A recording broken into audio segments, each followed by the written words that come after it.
Hey, what's up, guys?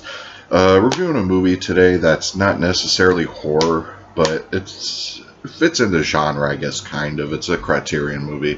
That's The Virgin Suicides, put out in 1999 by Sofia Coppola, of course, the daughter of Francis Ford Coppola. And this movie was pretty good, actually. I didn't know at all what to expect when this came, or when I popped this in. I knew nothing about it.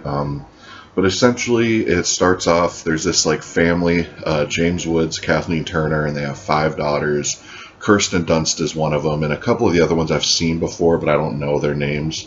But the youngest daughter in that whole thing, she tries committing suicide, and there's these like neighborhood boys or whatever that are kind of fascinated with these sisters, because these sisters are kind of like locked in their house, and they're not allowed to really do anything or really socialize or anything like that. So they're like real mysterious, and these dudes are really fascinated with them. And the whole movie is kind of narrated by these kids. It's just narrated by these kids talking about how they, tried to get into contact with them and all that. And, eventually the youngest daughter does commit suicide, and then it sets the parents to lock down these daughters more and all that. And there's Josh Hartnett ends up entering the picture halfway through the movie in a really badass scene that introduces him, and some Heart song is playing when he gets introduced. That's pretty badass. But he ends up getting real close to the Kirsten Dunst character, and he basically ends up kind of fucking her over. And then the family even gets more clamped down and locked down, and it gets more crazy and ridiculous. And eventually all the sisters commit suicide. Now, it sounds like I'm giving away a spoiler, but it says it in the back synopsis here, because that's not really what it's about. It's everything that happens around this family, beginning before the suicides and after. And it's kind of an interesting movie. Now, I don't see why this would actually be on the Criterion Collection, to be honest.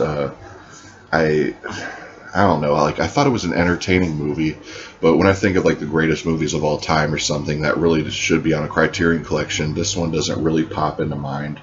I liked some of the performances. I really liked James Woods' performance. Kirsten Dunst was cool. Danny DeVito's in it for like 2 minutes. Maybe some of the filming techniques and the way the story's told, because it's told in a really original, different way. I could see maybe why it would be on the Criterion Collection for that. But other than that, it was just kind of like a 90s indie movie that, you know what I mean? Like, I actually thought, it reminded me of